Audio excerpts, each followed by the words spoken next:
All right, here's the process. First thing you're going to do is multiply these two numbers. 5 times 10 gives me 50. We're going to use this product of 50 to help us find the two numbers we're looking for. So 50 is going to be our new C. And we know we need to multiply something to get C. Yeah. No. We're still going to use the 27 like we did earlier this week. So 27 is still going to be what we use to find the sum. So we're not using 10 here. We changed it to 50 because it's whatever these two multiplied are. All right. Question? I had a hand up? No? All right. So what number multiplies to give us 50 and adds to give us 27?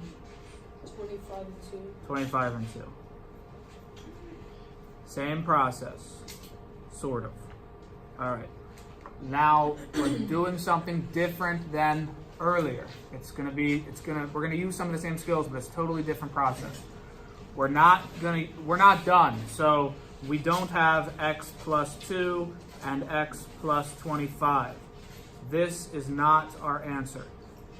It would be if there was no 5 here, right? But it's not our answer now. What we found were the two ways we're going to split this 27 up. So our goal here is to take this trinomial and we want to break the middle term up into two terms so that we can factor by grouping. So this tells us how to break that middle term up. Instead of 27x, I'm going to rewrite my polynomial and I'm going to leave the 5x squared and the 10 alone. Notice I'm not pulling this 50 over here. I'm just using the 50 to help me find 2 and 25. That's it. Once I'm done with that, the 50 goes away. We're back to the 10. So the 5x and the 10 come down. The 27x has been split up into two terms. We're going to split it up into 2x and 25x. Now we have a polynomial with 4 terms. There's no GCF, and that means we have to factor by grouping. So that's what we're going to do. 5x squared plus 2x, we're going to group that. And 25x plus 10, bless you, we're going to group that. And now we're going to find the GCF of those two groups. So what's my first GCF? Who has it? Raise your hand. What's the greatest common factor of 5x squared plus 2x? Praise. Oops. Okay, 5x. No. It's not? No. It's just x. Oh, wait. Well, 2 and 5 are not divisible by 5. Yeah. Oh my god. If the 25x was over here, then yeah, we could do 5x. Yeah, it doesn't matter either way. You can have the 2x over here and the 25 here. It doesn't matter. But wait, for no, this I one, have 5x squared plus 25x. yeah, that's fine. That'll work. Okay. So for you, you would factor out 5x. Okay. But for this one, we just factor out x. So this is 5x plus 2 plus, and what's the grade GCF 25? Yeah, just 5.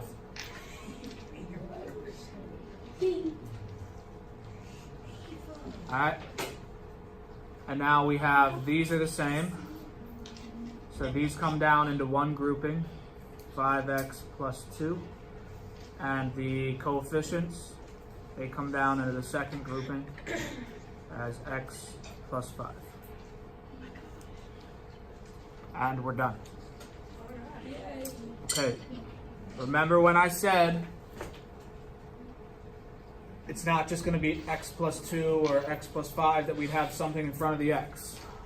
Because that's what makes this weird. It's just a coincidence that these are both 5s. They're not always going to be the same numbers here. Sometimes this will have another number here. So how do we know we did it right? Well, we could FOIL it out. And if you FOILed this out, you'd end up with 5x squared plus 27x plus 10. Yeah, Mike. How'd you get x plus 5? I got x plus 5 from these two numbers.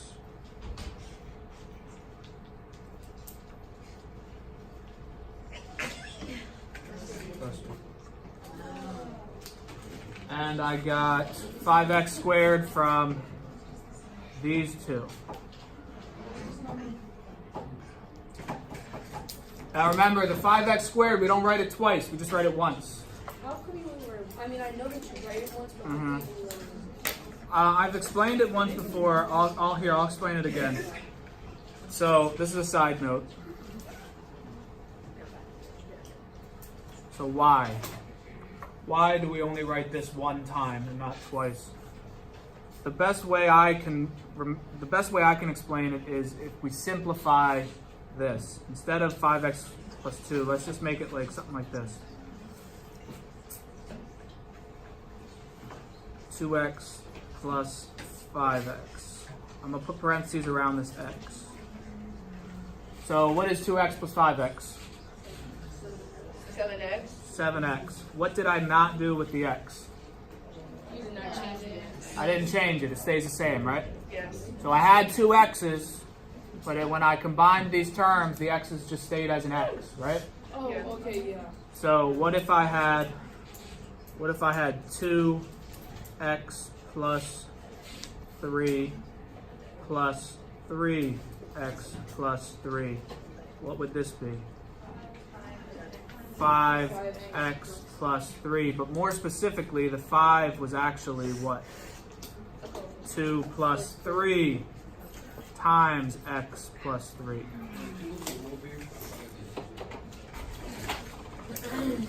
So I add the coefficients if these are the same. Just add the coefficients, right? 2 plus 5. Here I did 2 plus 3. So I can write it like this. For this, we don't write it as 2 plus 3 times x plus 3. You just write it as 5 because 2 and 3 are constants and you just add them. Well, they're not constants, but they're just numbers and you add them. Here, our numbers, our coefficients, are not like terms, so we can't just add them, so we leave them next to each other like this. If this was a 2, this would just be 7. If this was a 2, this would be 2 plus 5, which would be 7. But because it's an x, you have to leave it like this. Cool? Does that help? All right, let me do another one. I'll leave it up. Can I keep the paper for today? No, it'll be on the video though. All right, let's do one more. This will still be under example 1. It'll just be part B. That first problem we'll just call A. So let's do 4x squared plus 24x plus 32. Josh, you good? Let me know when you're good. You good? Okay.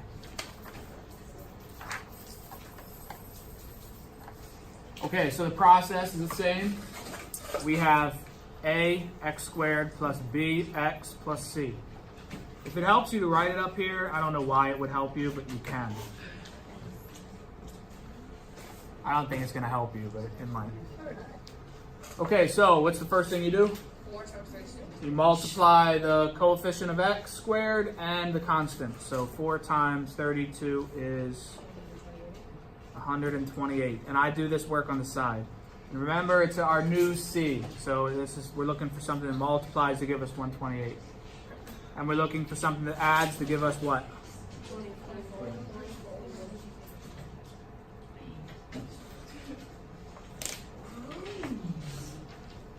All right, so what number multiplies to give us 128 and adds to give us 24? 16 and 8. So I did not find my final answer.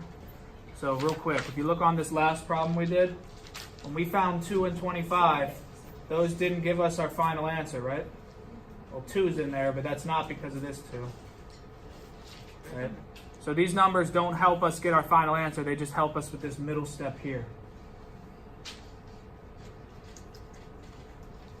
All right.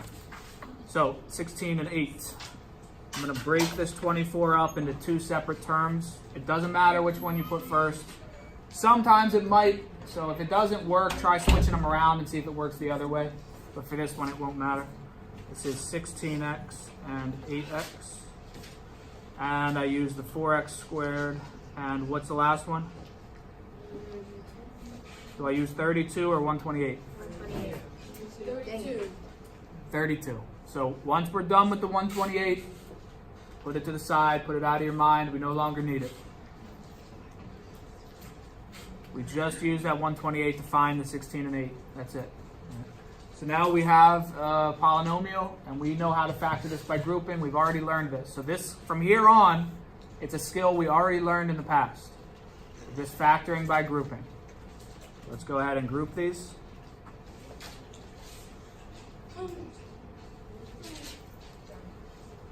What's my GCF here? 4x. 4x. What if I pulled out a 2x? Would it matter? No you have to factor it in at the end. Yes, because we need those parentheses to be the same, right? So we need the greatest. Yeah, so that's why we use our GCF and not just a CF. So 4x, and this gives us x plus 4 plus 8 times x plus 4. All right, my parentheses are the same, so I can bring those down into one parenthesis. And my coefficients go out front.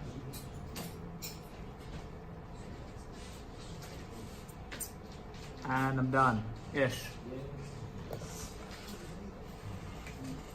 Is this But can't you factor? factored completely? It looks like something. No. It's factored, but not completely. What can be pulled out of this? I can pull out a 2, but it's not the greatest factor. I can pull out a 4 from this first grouping. So look at this first grouping. I can pull out a 4 times x plus 2 times x plus 4. Now, would it be wrong if I did not pull out that 4? It wouldn't be wrong, but you wouldn't be getting it completely factored. So, wouldn't be wrong, but it wouldn't be 100% right.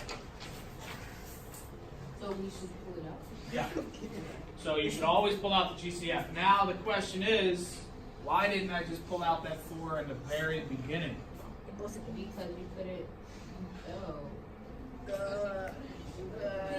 I could. You could. Now, if I pulled out that 4 in the very beginning, what would happen? I would have a coefficient of 1. And then I don't need to do this method anymore.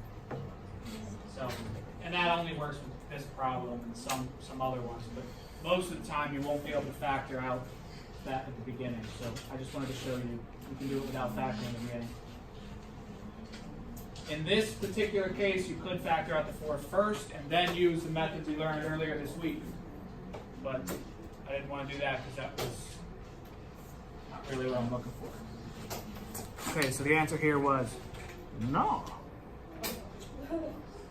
No! I wrote the same thing. You should put 9. And 9.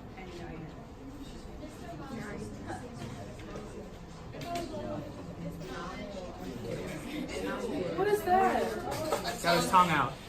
Ew, that's not a tongue. What's up? It's like this.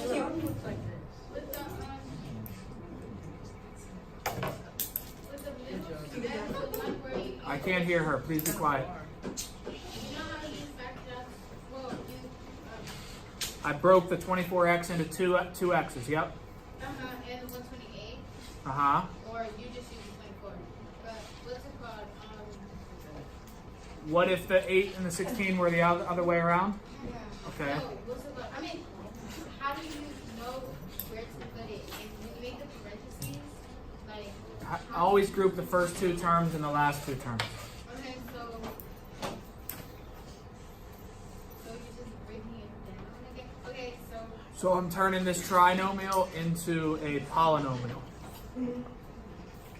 I want 4 terms so that I can use grouping to factor it. Okay, but. So why didn't I do like 10x and 14x? No, I It was asking like, why'd you order the 16 and the 8? Like, That's not what she's asking, is it? No, that makes sense. You can't show me because I can't videotape you. Oh, yeah. We're safe over here. Can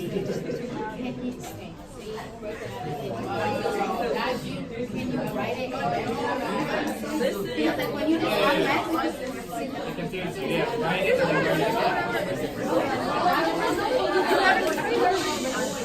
Okie dokie. Any other questions? So now, just to clarify, if you put the 16x and the 8x in the other set of parentheses, would this still work? In this case, yes. But not every case. Sometimes they have to be in a certain order. I can't think of an example right off the top of my head, but sometimes it will work one way, but it won't work the other way, just because it'll be like odds and evens or something like that. Okay. Like if this was like an odd number here, and this was like a even number, you might have to move this one over here if this one's an odd. Does that make sense? No. No, it doesn't. Good. Perfect. All right, we'll probably look at some of those, but you won't have to deal with them yet. All right, you ready to try some? Yeah.